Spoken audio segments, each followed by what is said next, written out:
ہم ان کاموں کے عادی ہیں۔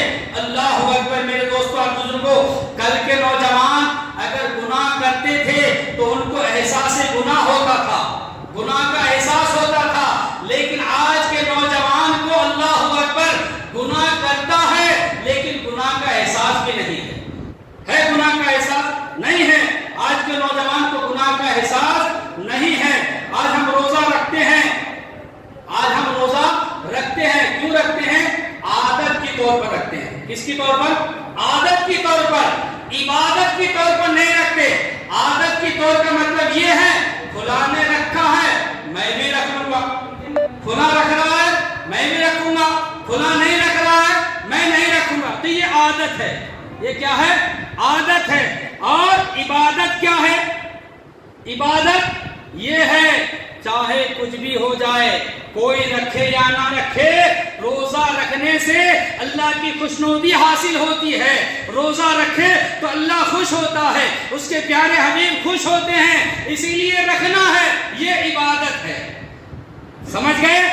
ایک ہوتی ہے عادت اور ایک ہوتا ہے عبادت۔ تو جو عادت کے طور پر رکھتا ہے، 2-4 روزے رکھ لیتے ہیں دیکھا دیکھی میں، گھر میں باپ رکھ رہا ہے میں بھی رکھ لوں گا، میرا باپ نہیں رکھا میں بھی نہیں رکھوں گا، کہ یہ عادت ہے۔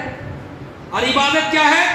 چاہے کوئی رکھے یا نہ رکھے، یہ اللہ تبارک و تعالیٰ کی ایک عبادت ہے، روزہ ہمیں رکھنا ہے، تو یہ عبادت ہے، اللہ اس سے خوش ہوتا ہے۔ روزہ رکھنے سے اللہ کی خوشنودی حاصل ہوتی ہے، رکھیں گے، اگر نہیں رکھیں گے تو اللہ ناراض ہوگا، یہ عبادت ہے۔ میرے پیارے آقا صلی اللہ تعالیٰ علیہ وسلم کے پیارے دیوانوں، اس لیے روزہ رکھیں، لیکن کیوں رکھیں؟ عادت کے طور پر نہ رکھے بلکہ عبادت کے طور پر رکھے۔ میرے پیارے آقا صلی اللہ تعالیٰ علیہ وسلم کے پیارے دیوانوں، صحابہ کرام، اللہ اکبر، ان کے روزے کا عالم کیا تھا، ان کی افطاری کا عالم کیا تھا۔ آج ہم افطاری کے لیے دسترخوان پر بیٹھے ہوتے ہیں، ہماری زبان پر ہنسی ہوتی ہے، ہم ہنس رہے ہوتے ہیں۔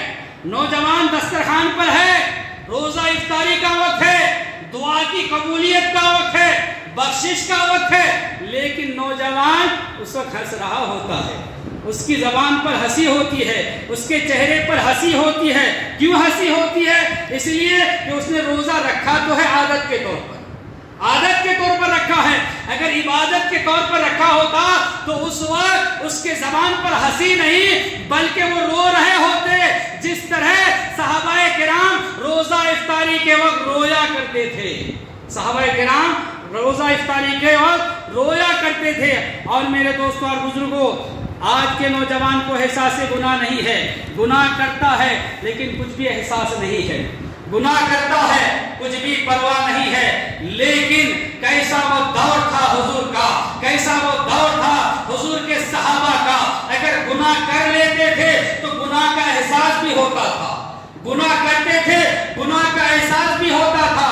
میرے پیارے آقا صلی اللہ تعالیٰ علیہ وسلم کے پیارے دیوانوں، ایک خاتون حضور کی بارگاہ میں آئی اور آ کر کہنے لگی، یا رسول اللہ مجھ سے گناہ ہو گیا ہے، آپ مجھے سزا قائم کیجئے، مجھ پر سزا قائم کیجئے۔ توجہ چاہوں گا دوستو، ایک خاتون یعنی ایک عورت حضور کی بارگاہ میں آئی، کیوں آئی؟ ان سے گناہ ہو گیا تھا، گناہوں پر انہوں نے احساس کیا، گناہوں پر ان کو شرمندگی ہوئی، حضور کی بارگاہ میں چلی آئی اور آ کر کہنے لگی، یا رسول اللہ مجھ سے یہ گناہ ہو گیا، آپ مجھ پر حد قائم کرے۔ تو سرکار نے جب دیکھا وہ عورت حاملہ سے تھی، کیا تھی؟ حاملہ تھی، پیٹ میں بچہ تھا، تو حضور نے فرمایا کہ ابھی تم جو ہے تم پر حد قائم کرنے کے لائق تم ابھی نہیں ہو، کیونکہ تمہارے پیٹ میں بچہ ہے، جب بچہ پیدا ہو جائے تب آنا۔ اللہ اکبر کبیرہ، کیسے وہ صحابہ کرام تھے، کیسے وہ صحابیات تھی، اللہ اکبر کبیرہ۔ جب بچہ پیدا ہو گیا تو پھر وہ عورت اپنے بچے کے لے کر، اپنے بچے کو گود میں لے کر حضور کی بارگاہ میں آئی اور کہنے لگی، یا رسول اللہ اب تو میں نے بچہ بھی جن لیا ہے، اب مجھ پر حد قائم فرما دے۔ حضور فرماتے نہیں نہیں، ابھی بچہ بہت چھوٹا ہے، ابھی دودھ پیتا بچہ ہے، اگر ابھی بچہ دودھ پی رہا ہے اس لیے اب بھی ہم تم پر حد قائم نہیں کر سکتے، تم کو سزا نہیں دے سکتے، ابھی بچے کے دودھ پینے کی عمر ہے۔ وہ عورت چلی اور حضور نے فرمایا کہ جب بچہ کھانے کے لائق ہو جائے، روٹی چبانے کے لائق ہو جائے، تب آ جانا، اللہ اکبر کبیرہ۔ عورت واپس چلی گئی، اور جب بچہ بڑا ہوا، روٹی کھانے کے لائق بن گیا، روٹی چبانے کے لائق بن گیا، تو اب وہ عورت جو ہے اپنے بچے کو گود میں اٹھائے اور اس بچے کو روٹی کا ٹکڑا پکڑائے ہوئے حضور کی بارگاہ میں آ گئی۔ اللہ اکبر، قربان جائیے کیسے وہ صحابیہ تھے کہ ان کو گناہ ہو گیا، گناہ کو چھپایا نہیں، سزا کے لیے 3 بار حضور کی بارگاہ میں آئی۔ کتنے بار آئی؟ 3 بار آئی۔ اور جب تیسری بار آئی تو سرکار نے فرمایا کہ جب اللہ تبارک و تعالیٰ نے تمہارے گناہوں کو پردہ ڈال دیا تھا تو تم نے کیوں ظاہر کیا، تم نے کیوں ظاہر کیا، تم نے کیوں بتایا؟ اب جبکہ تم نے بتا ہی دیا تو اب ہم تم پر حد قائم کرتے ہیں۔ اللہ اکبر، اس عورت کو سنگسار کیا گیا۔ کیا کیا گیا؟ سنگسار، پتھر ماری گئی۔ یہ اسلامی قانون ہے کہ عورت اگر زنا کرے ان پر پتھر برسائے جائے۔ کیا برسایا جائے؟ پتھر برسایا جائے۔ جب ان کو سنگ باری کی گئی تو جب ان پر پتھر ماری گئی تو عورت کا انتقال ہو گیا، عورت کا انتقال ہو گیا۔ جب انتقال ہوا تو کسی نے کہا کہ کیسی عورت ہے کہ حضور کے دور میں گناہ کیا، کیسی عورت ہے وہ جس نے حضور کی دور میں، دور رسالت میں گناہ کیا؟ تو سرکار نے فرمایا تم ان کے گناہ کو دیکھ رہے ہو، ان کے احساس گناہ کو کیوں نہیں دیکھ رہے ہو؟ اس نے گناہ کرنے کے بعد اتنا ان کو احساس ہوا، انہوں نے اتنا گناہ پر احساس کیا، اور اللہ تبارک و تعالیٰ نے اس کی توبہ کو اس طرح قبول فرما لیا۔ اگر اس کے ایک توبہ کو 70 جہنمیوں پر بھی بانٹ دیا جائے تو کافی ہوتا، 70 جہنمیوں کو بھی بانٹ دیا جائے تو کافی ہوتا۔ تو میرے پیارے اسلامی بھائیوں، میرے کہنے کا مطلب یہ ہے کہ پہلے کے لوگ گناہ کرتے تھے تو احساس گناہ ہوتا تھا، لیکن آج ہم گناہ کرتے ہیں تو ہم کو احساس گناہ نہیں ہوتا ہے۔ اسی لیے ہم جو ہے رسوائی کے دہانے پر آ چکے ہیں۔ میرے پیارے آقا صلی اللہ تعالی علیہ وسلم کے پیارے دیوانوں، ہمیں چاہیے کہ ماہ رمضان میں گناہوں سے باز رہے۔ نیکیاں نہیں کر سکتے، کم سے کم گناہوں سے تو باز رہے۔ روزہ نہیں رکھ سکتے، گناہوں سے باز رہے۔ روزہ رکھنے کی تمہیں طاقت نہیں ہے تو ماہ رمضان کا احترام کرے، دوسروں کے سامنے تو نہ کھاتے پھرے، اس طرح سے ماہ رمضان کا احترام کرے۔ میرے پیارے آقا صلی اللہ علیہ وسلم کے پیارے دیوانوں، حضور فرماتے ہیں جو گناہ کبیرہ کرتے ہیں، کیا کرتے ہیں بولو؟ گناہ کبیرہ۔ اور معلوم ہے گناہ کبیرہ کیا ہے؟ آج تو ہم گناہ کبیرہ بھی اس طرح کرتے ہوئے نظر آتے ہیں جیسے کہ وہ گناہ ہے ہی نہیں، وہ گناہ ہے ہی نہیں۔ جھوٹ یہ ایسا گناہ عام ہو چکا ہے، یہ گناہ ایسا عام ہو چکا ہے ہم میں کہ ہم اس کو تو کیا سمجھتے ہیں، کھانا اور دال کی طرح استعمال کرتے ہیں، دال اور کھانا کی طرح جھوٹ کو، جبکہ یہ جھوٹ کیا ہے؟ کبیرہ گناہ میں سے، بڑے گناہ میں سے جھوٹ بڑا گناہ ہے۔ زنا بڑا گناہ ہے، یعنی جس کو کبیرہ گناہ کہتے ہیں۔ شراب پینا کبیرہ گناہ ہے، چغلی کھانا کبیرہ گناہ ہے، غیبت کرنا کبیرہ گناہ ہے۔ اس طریقے سے علماء فرماتے ہیں کہ 70 ایسے گناہ ہیں جو کبیرہ گناہ میں شامل ہے۔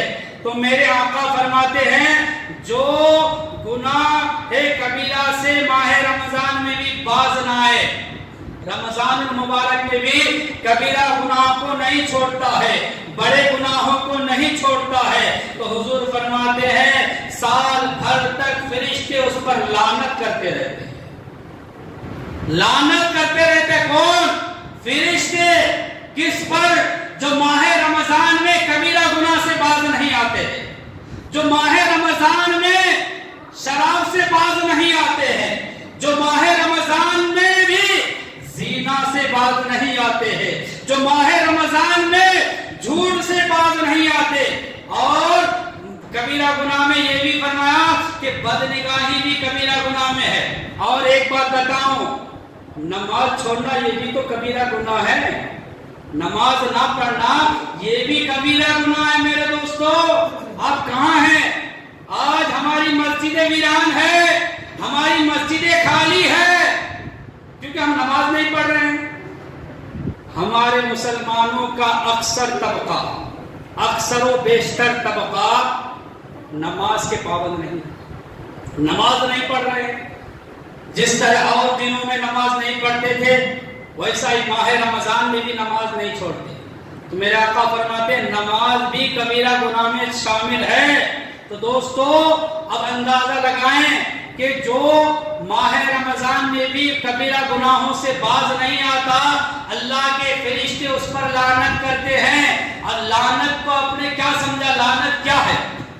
لعنت کو کیا سمجھا آپ نے؟ لعنت یعنی فرشتے اللہ کی لعنت بھیجتے ہیں، اس کا مطلب یہ ہے کہ وہ اللہ کی رحمت سے دور ہے۔ کس کی رحمت سے؟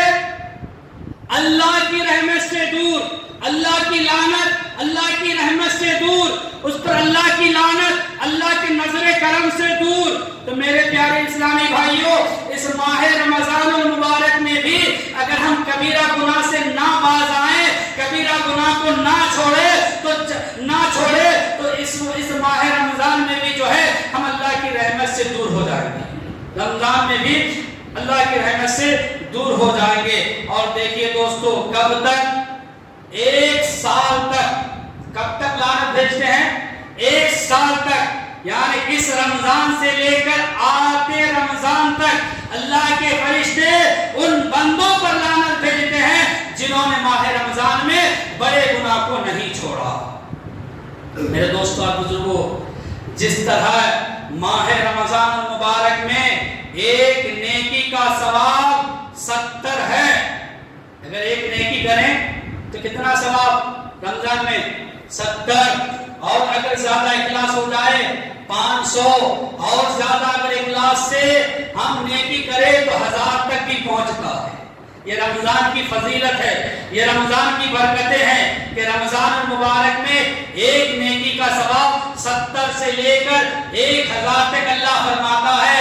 تو سنو، جس طرح اللہ تبارک و تعالی ایک نیکی کا ثواب رمضان المبارک میں 70 سے لے کر 1000 تک عطا فرماتا ہے، ویسے ہی اگر کوئی بندہ ماہ رمضان میں گناہ کرتا ہے ویسے ہی ان کو گناہ کا عذاب بھی عطا فرماتا ہے، ویسے ہی گناہ کا وعید بھی اللہ عطا فرماتا ہے۔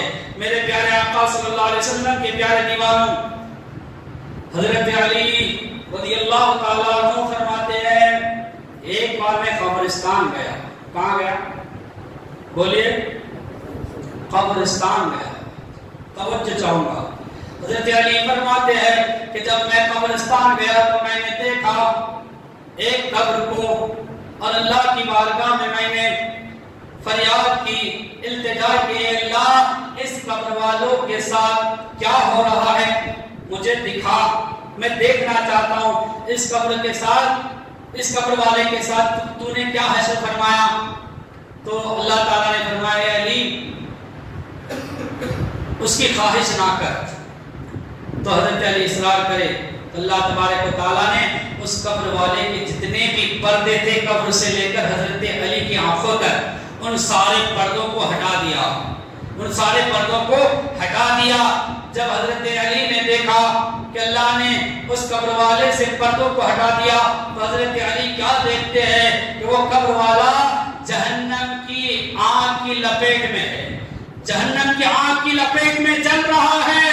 اور جیسے ہی اس قبر والے نے حضرت علی کو دیکھا تو مدد کے لیے پکارا کہ یا علی مشکل کشا میری مدد فرمائے۔ حضرت علی کہتے ہیں جب میں نے یہ منظر دیکھا تو قبر والے کی حالت دیکھ کر مجھ سے رہا نہ گیا، میں اللہ کی بارگاہ میں دعا کرنے لگا کہ اے اللہ اس قبر والے کے عذاب کو دور فرما۔ تو اللہ نے فرمایا اے علی اس قبر والے کے لیے تو دعا نہ کر، اس قبر والوں کے لیے دعا نہ کر۔ اللہ اکبر۔ پھر حضرت علی روتے رہے، اللہ کی بارگاہ میں گر گراتے رہے تو اللہ تبارک و تعالیٰ نے فرمایا